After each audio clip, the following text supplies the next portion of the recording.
What is up, everybody? Welcome to DFS by the Numbers. These are my Dana White's Contender Series breakdown and predictions for week number 2. I need all the wins, yeah. Harder than all it is. You better move, you might get knocked out. Knocked out. You better move, you might get knocked out. Knocked out. You better move, you might get knocked out. Knocked out. And we are back for another Dana White's Contender Series breakdown and prediction video this week, breaking down week 2. And I think just like week 1, they did a very good job with this matchmaking here. You know, there's a lot of very closely lined fights on this card. I think there's only one guy that is minus 200 or greater on this card. So I love the matchmaking thus far in the season, and I think it's making for some very good fights.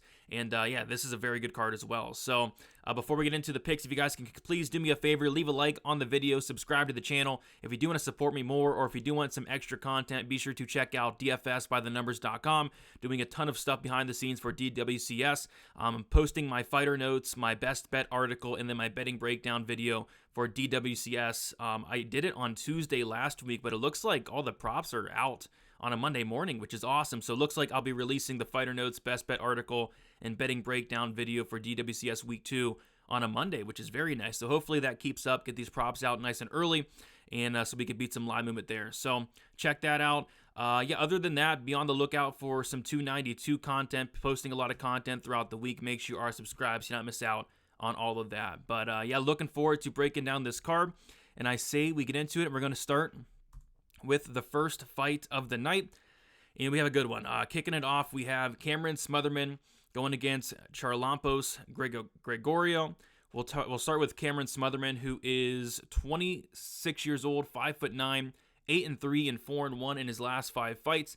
Grigoriou, he is 31 years old, 5'7". He is 7-3 and 3-2 in his last 5 fights. So we see that Cameron Smotherman is currently minus 175, and Grigoriou is currently sitting at plus 145 here. So I want to see where these guys open. So Smotherman actually opened up minus 300, and Grigoriou opened up plus 240. So money has came in on Grigoriou from the opener there. So we'll start with Cameron Smotherman. So I'm not sure where he trains. Wasn't able to define that out, but in terms of notable wins or losses, he doesn't really have any notable wins or losses, but he's a solid finisher, really good power, 63% knockout rate, no submissions on the record, so a 63% finish rate overall. Some notes I have on Smotherman: he loves to stand and bang. When he gets taken down, he gets back up, and when he does get back up, he kind of goes wild and he explodes, and he tries to win the minutes back, right? He mixes it up very well to the body, has great cardio. He's a very good striker. He has a ton of power, and when he does land, he puts guys down. He landed a nasty left hand in his last fight, and he knocked his opponent out cold. And I mean cold. I mean, it was a scary knockout. Cameron Smotherman has a ton of power for the bantamweight division. But, and there is a big but here, he can be taken down and stuck on his back as well. He doesn't look good when he's on his back. I've seen him taken down and dominated on the mat, and he's not been able to get back up when taken down. His takedown defense and ground game overall is a very, very massive concern for me. I've seen him put in so many bad spots and taken down so many times. Like in pretty much every fight, he's getting taken down with little to no resistance, and once he's on his back, he's not getting up. So yes, his striking looks phenomenal. It really does. But, the takedown defense is a huge hole in his game, in my opinion. But he's still young, still very young at 26 years old. And he's going to be more than likely improving, but I'd like to see him, move to a big gym. I think he's training at a small gym. It looked like he was training at like a boxing gym from judging by his Instagram. So I'm not really sure where he's at, but would like to see him move to like a bigger gym, maybe like American Top Team or something like that. But yeah, I mean, I'm impressed with the striking, but it's the ground game that really, really scares me if he is able to make it to the UFC or even in this fight. So let's move on to Grigoriou here. So something important to note is he is training at Saralongo Fight Team, it looks like. He's training with guys like Merab Dvalishvili and Aljamain Sterling, who are both also bantamweight. So he is getting some very, very good looks in the gym, Grigoriou. This guy's 31 years old. He's 5'7". So he is going to be the older guy in this matchup, and he is going to be the smaller guy. So he is he does have some notable losses. So he lost to Christian Rodriguez back in 2021 by third-round knockout. It was a fight that Grigoriou really struggled in that matchup, and then he kind of got broken as the fight went on. And he was also supposed to fight Chris Moutinho, but he was ended up getting signed for the Contender Series in this matchup, so he had to pull out of that fight. So some notes I have on Grigoriou here. Very solid leg kicks. He's very patient on the feet and can be low volume at times. He can also be very wild, and when he does swing, he misses big a lot of times. The striking defense isn't great. He doesn't really like to go first. He really throws with bad intentions, though. And when he does let his hands go, he has a lot of power. Both these guys have a ton of power for the bantamweight division. So he can be backed up, and he will be backed up, but he will also bite down on his mouthpiece and really load up and look for a massive shot. So I have seen him taken down, and I have seen him get takedowns, and I think it would be very wise to go out there and get takedowns in this matchup. And when he's on top, he's pretty good. He can control his opponent. So final thoughts on this matchup. I think Grigoriou has a very clear path to victory. I mean, I think it's clear as day. I really hate what I see from Smotherman on the ground, and if Smotherman has not made like significant improvements, I think he could be in trouble here. I love the fact that Grigoriou is training at a great gym and has great training partners like Aljamain Sterling and Merab Dvalishvili to work with. And as long as he wrestles here and his cardio holds up, I not only think he can win this fight, but really dominate this fight because the path is here. With that said, though, Cameron Smotherman is super dangerous on the feet. He is going to have the better cardio, the better volume, but I just think there's such a massive hole in the game of Smotherman that I think Grigoriou can go out there and take advantage. So quite frankly, this line doesn't make a ton of sense to me. Maybe because, Cameron Smotherman has a cool name or what, but I think the takedown defense is a very massive concern. So give me Grigoriou to kick off the card, take an underdog to start it off. We'll move on. We have Ibo Aslan going against Paulo Renato Jr. And I misspelled the name on the sheet. There we go. We fixed it up. All right, so let's start with Ibo Aslan. This guy's 27 years old, 6'3", 11-1, and 4-1 in his last 5 fights. Paulo Renato Jr., 29 years old, 6 foot, with a 73-inch reach, 12-2, and 4-1 in his last 5 fights. So we'll take a look at the odds, and we see that Ibo Aslan opened up -175, currently -130. Paulo Renato Jr. opened up +145, currently +100. So there's a couple of fights on this card where, first of all, I think this card is very well matched. I think all these fights are very close and competitive. It's another tough week in terms of predictions for DWCS, but this is a fight where it's kind of like sketchy, man. I mean, I don't want to say it feels like the heavyweight fight last week, but it kind of does, to where I think it's just a clear dog or pass because there's just so many unknowns. I guess we can start with Ibo Aslan, who he is training at Extreme Couture MMA, which is a great gym, so I like that. Notable wins or losses: he did lose to the Pleasure Man, Anton Turkalj, in 2020 by submission. We'll touch more on that fight. This guy, Aslan, has a 100% finish rate, all by knockout, and the majority of those coming in the first round. So some notes I have on Aslan: he does have a ton of power. He's finished all of his wins by knockout. 10 of his 11 wins, 10 of 11, have came in round 1. So he was taken down and submitted, like I said, against Anton Turkalj, but it doesn't really matter in this matchup. I know there's not a lot of tape on Paulo Renato Jr. I actually only found like 2 or 3 fights, but I'd be shocked if Paulo Renato Jr. went out there and grappled. Maybe he does, but it's something that would kind of surprise me there. So he has very heavy leg kicks and a lot of power on the feet.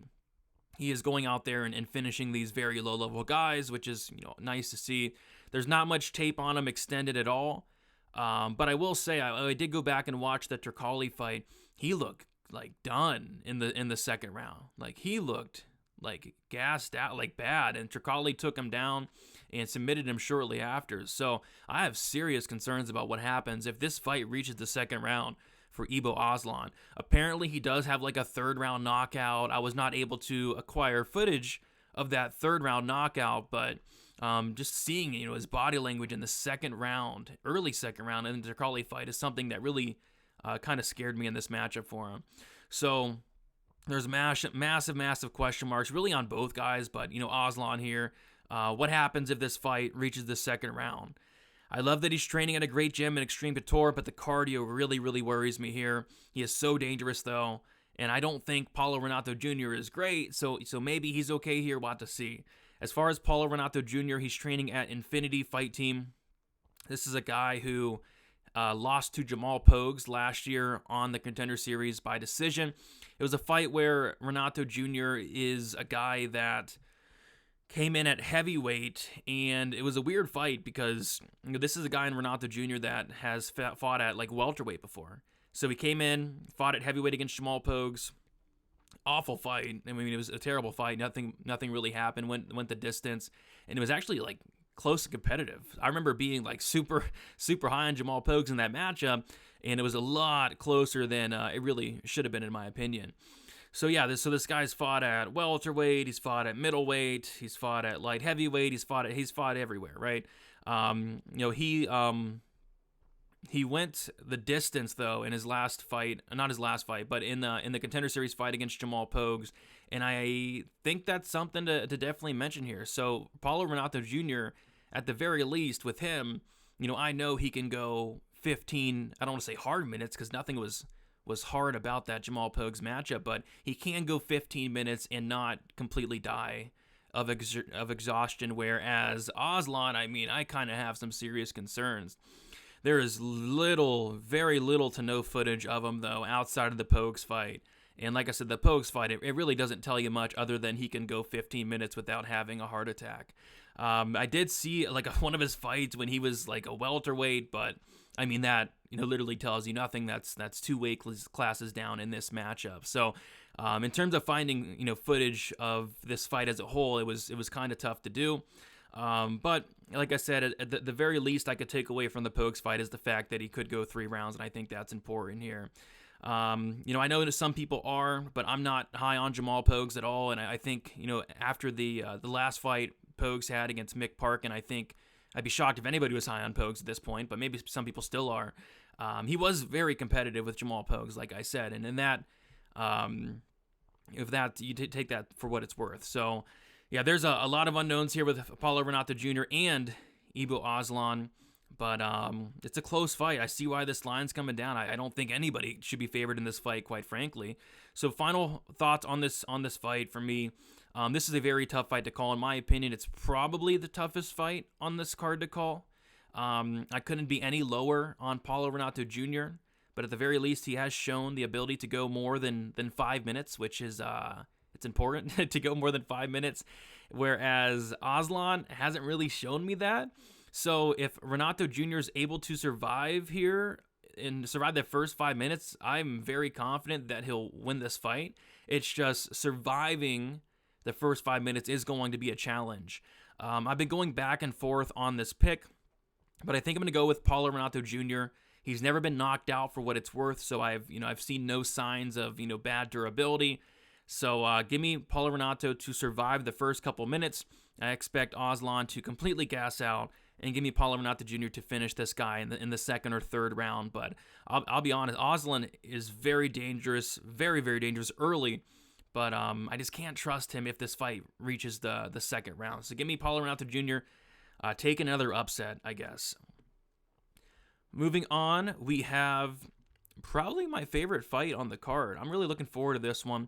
We got Hyder Amil going against Emrah Sonmez. We got Hyder Amil, 33 years old, 5'8", with a 69.5-inch reach, 7-0 and 5-0 in his last 5 fights. Emrah Sonmez, he is 31 years old, 5'10", 14-4, and 3-2 in his last 5 fights. We'll take a look at the odds.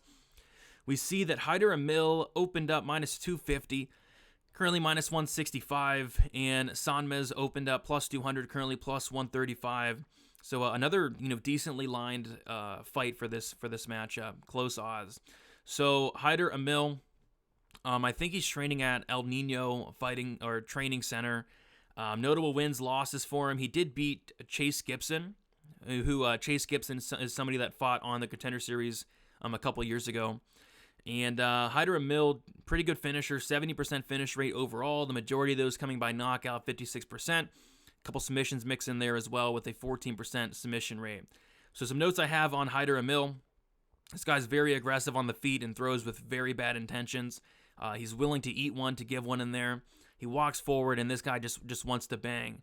Has a ton of power and a ton of pressure as well. So he can be taken down. He was taken down by Chase Gibson in his last fight. Was put in some very bad spots, but he did show a lot of toughness and survived. And once it got to the second round, he got a very good knockout against Chase Gibson, which I think is a pretty good win. He can get takedowns himself, and when he is on top, he's very nasty with the ground and pound. And when he's on top, he absolutely looks to finish the fight. He looks to finish the fight wherever it goes. The grappling concerns me a bit.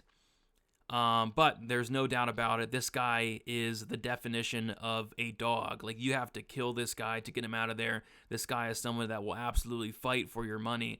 I really like what I see from Hyder Amil. As far as Emrah Sonmez, this guy is training at Great Britain Top Team, but it looks like he's getting in some work at the PI, and I saw him, getting some working with the Basharat bros, Javid and Farid. Javid and who was the other guy? I don't know. The Basharat bros, nonetheless, though. Farid, I think. So no notable wins or losses. Just horrible level of competition. He has some of the worst wins I've really ever seen, and I mean it's bad. I mean two of his wins come against Mitchell Head,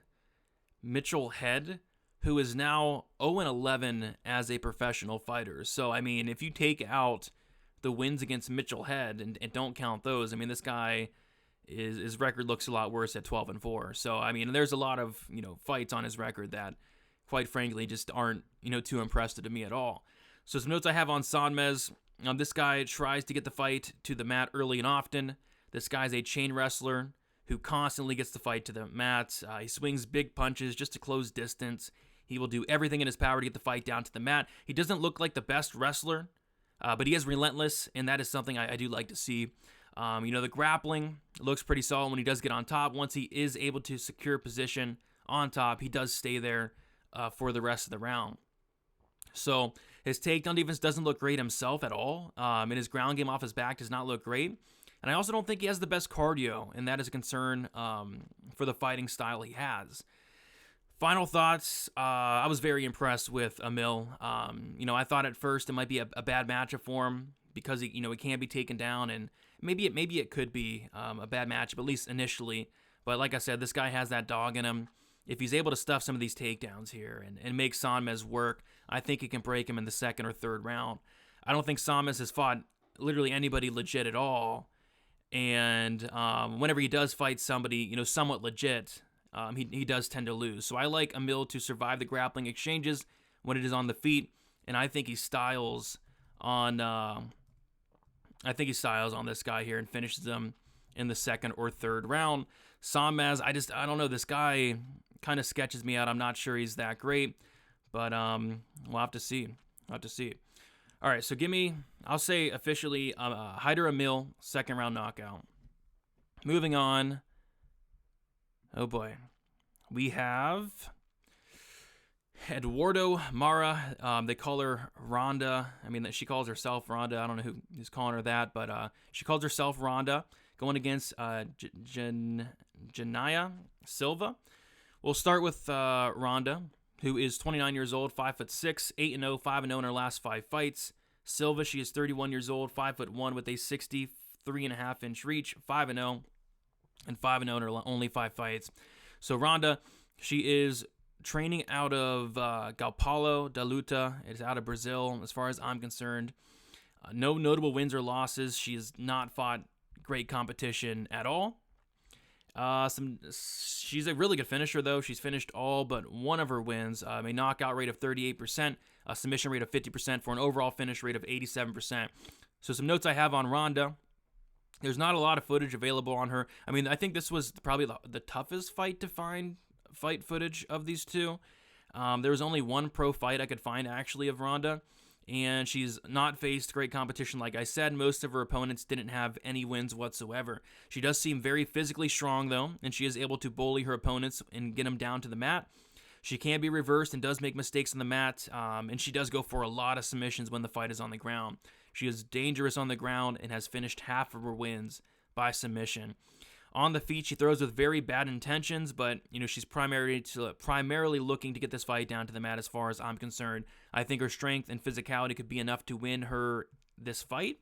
Her grappling is also very solid, which I like, and maybe she can make improvements. But I was not, too impressed with Moura in this matchup. But we'll talk about her opponent here in a second. And Silva, who is training out of Bobino Gold Team out of Brazil.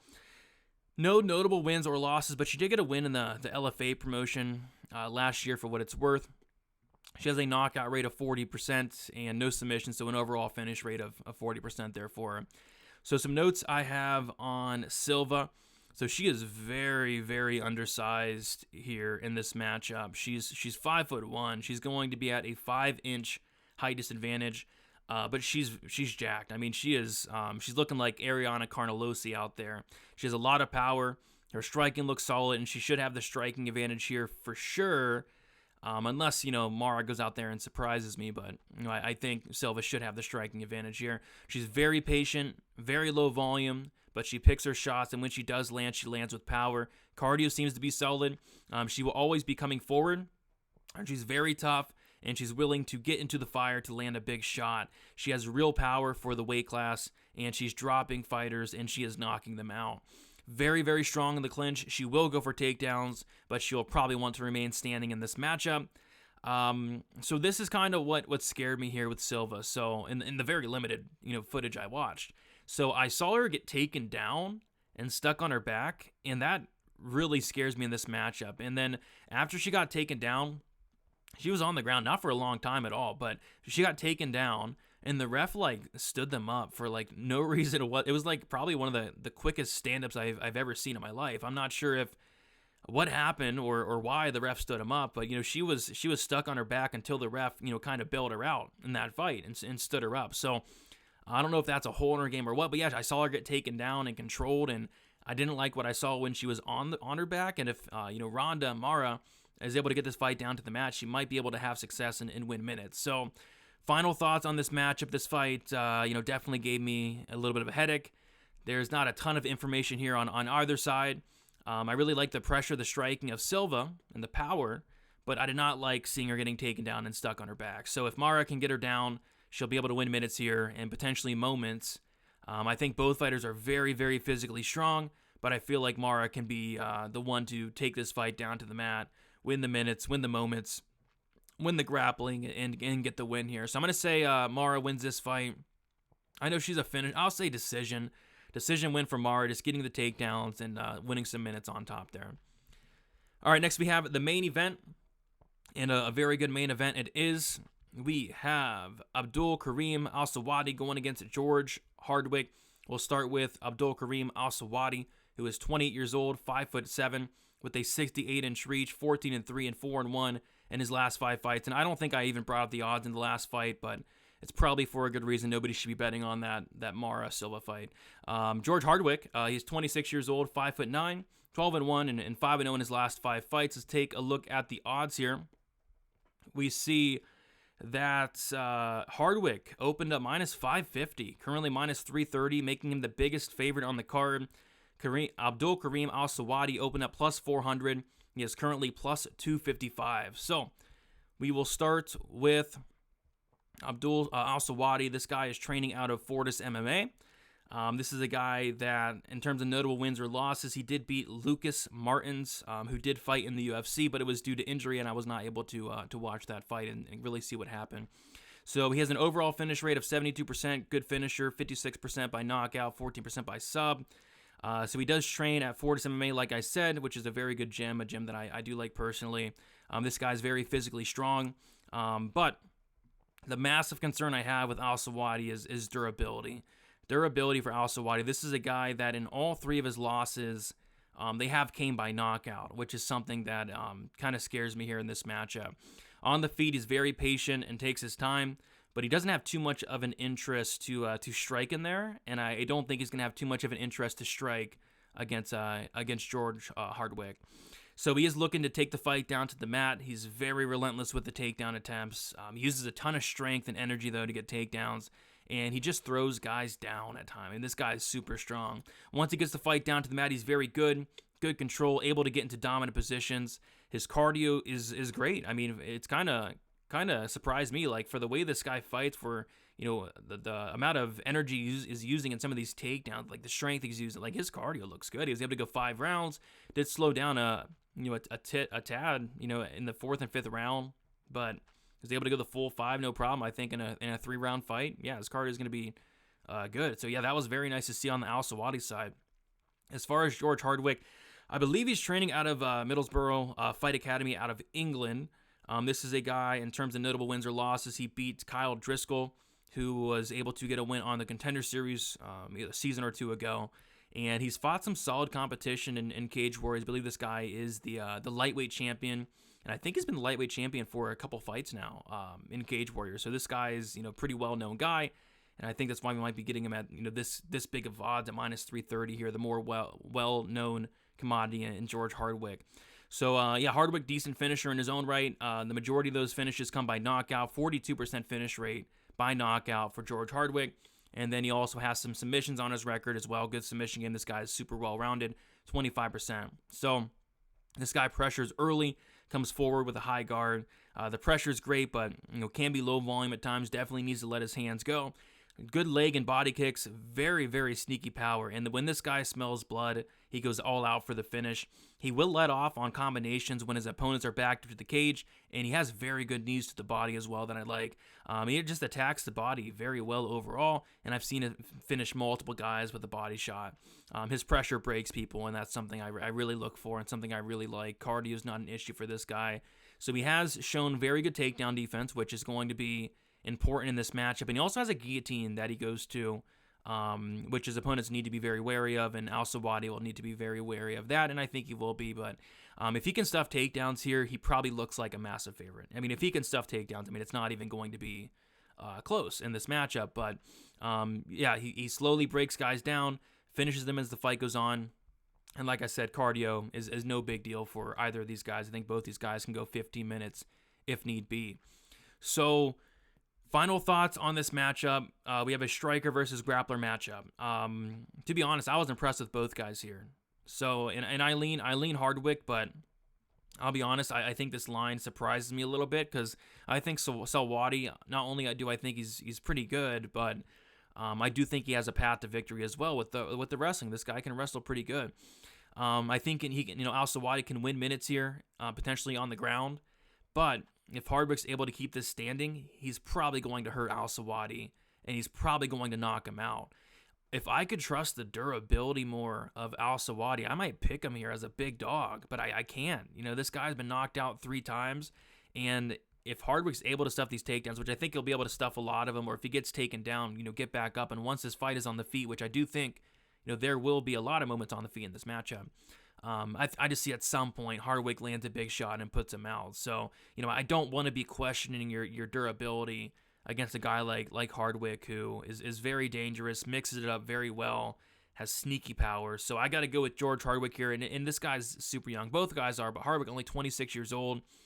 I wouldn't be shocked if we saw, both guys in the UFC at some point. I think both these guys are pretty dang solid, to be honest. So very good main event. And a very high-level matchup, I'd say, in terms of a Contender Series fight. I really think both these guys do belong in the UFC. One of these guys got to win, though, and I'm going to pick George Hardwick to go out there, and I'll say he wins this fight by second-round knockout. I think he eventually touches the chin or the body of Kareem Al-Selwady and gets him out of there by second-round knockout. Very good fight, very good card, very well-matched card. Another very challenging card to pick. A lot of very close fights, in my opinion. Like, even the main event, I know we have George Hardwick as a massive favorite, but I think it's a close fight. So we'll see what happens there.